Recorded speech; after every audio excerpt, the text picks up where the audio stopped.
बावल पूर्व सांसद बृजेंद्र सिंह की सद्भावना यात्रा आज बावल पहुंची। टिकला गांव के एक मंदिर में माथा देखकर उन्होंने अपनी यात्रा आरंभ की और 1 दर्जन गांवों में पहुंचे बस स्टैंड पर लोगों ने फूलमाला पहनाकर स्वागत किया। बावल अम्बेडकर पार्क में पहुंचने पर उन्होंने कांग्रेस कार्यकर्ताओं को संबोधित किया और कहा कि कांग्रेस सबको साथ लेकर चलने वाली पार्टी है। कुछ लोग यात्रा से बच रहे हैं, वह भी साथ आएंगे। उन्होंने कहा कि भाजपा ने सत्ता में आते ही योजनाओं का नाम बदलना शुरू कर दिया है। सद्भावना यात्रा से समाज मजबूत होता है। बीजेपी की गांव में कोई पकड़ नहीं है और यह गांव का भाईचारा खराब करती है। हम वोट मांगने नहीं आए हैं। बीजेपी गांव के भाईचारे को तोड़कर अपना वोट बैंक बनाती है। एक सवाल के जवाब में उन्होंने कहा कि सभी नेता साथ है।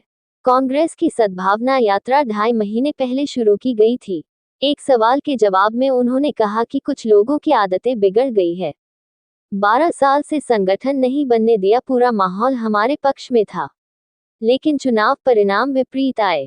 उन्होंने कहा कि कुछ लोग अपनी पकड़ मजबूत रखना चाहते हैं। केंद्रीय मंत्री वीरेंद्र सिंह ने कहा कि बीजेपी पूंजीपतियों की पार्टी है, गरीब किसान मजदूर लोगों की हितैषी नहीं है। उन्होंने कहा कि वह 10 साल पार्टी में रहे हैं और वह बीजेपी के बारे में सब कुछ जानते हैं। पूर्व मंत्री कैप्टन अजय सिंह यादव ने कहा कि सरकार हमारी बननी थी, लेकिन नहीं बन सकी। उन्होंने कहा कि वह कांग्रेस के सच्चे सिपाही है। जो कांग्रेस पार्टी को मजबूत करेगा वह उसके साथ पूरी तरह खड़े हुए हैं। इस अवसर पर ईश्वर सिंह महलावत, रामकिशन महलावत, राम सिंह नागल, तेजू चेतराम रिवड़िया, साधु सिंह, दीपिका लवली यादव, नवीन सोहलोत, देवेंद्र चरण सिंह, एडवोकेट रणधीर सिंह बनीपुर सहित आसपास के गांव के अनेक लोग मौजूद रहे। चैनल पर पल पल की ताज़ा अपडेट देखने के लिए चैनल को लाइक, सब्सक्राइब और शेयर करते रहना।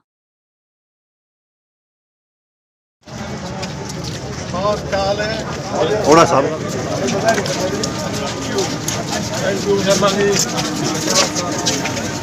चौक है अम्बेडकर चौक। इसमें आज जो है सुबह से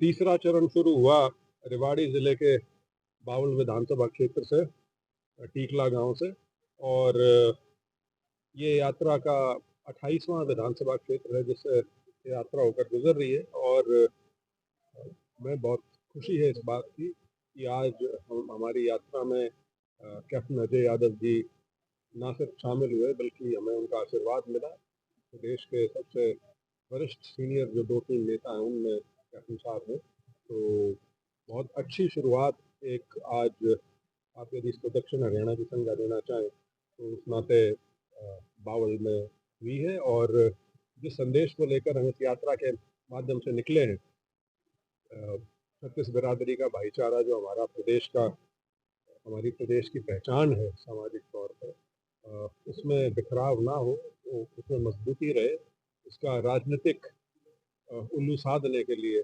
दुरुपयोग करने का प्रयास रहता है, उसमें दरार डालने का काम भारतीय जनता पार्टी की जो राजनीतिक सोच है वो निरंतर प्रयासरत रहती है।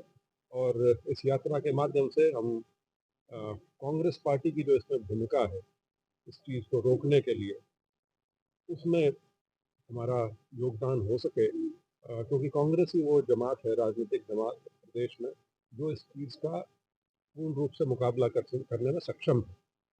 और कोई भी दल उस कसौटी में खरा नहीं उतरता। कांग्रेस एक समावेशी पार्टी है, सबको साथ लेकर चलने वाली पार्टी है।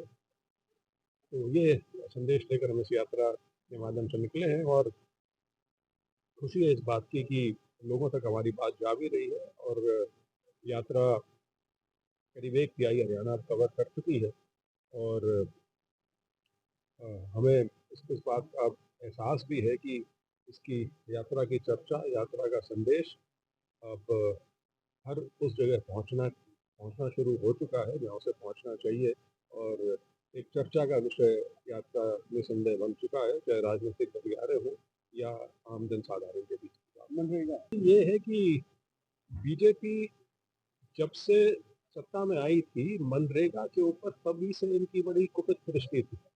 मनरेगा को अगर आपको ध्यान हो, ये हिंदुस्तान की विफल अर्थव्यवस्था का प्रमाण मानते थे मनरेगा स्कीम को, मनरेगा। तो अब फाइनली इन्होंने अपना असली रंग दिखाया है और मनरेगा में जो ये संशोधन ला रहे हैं, वो सिर्फ संशोधन नहीं है, पूरा मनरेगा की जो स्कीम है, जो उसकी पूरी सोच है मनरेगा की, वो उसी को उलट कर रहे हैं। क्योंकि मनरेगा जो है वो एक एक्ट है, वो सिर्फ एक स्कीम नहीं है।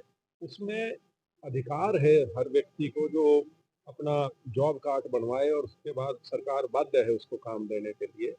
मतलब डिमांड ड्रिवन ये पूरी की पूरी योजना थी, लेकिन अब इसको पलट दिया गया है। अब केंद्र सरकार निर्धारित करेगी इस बात को कि कितने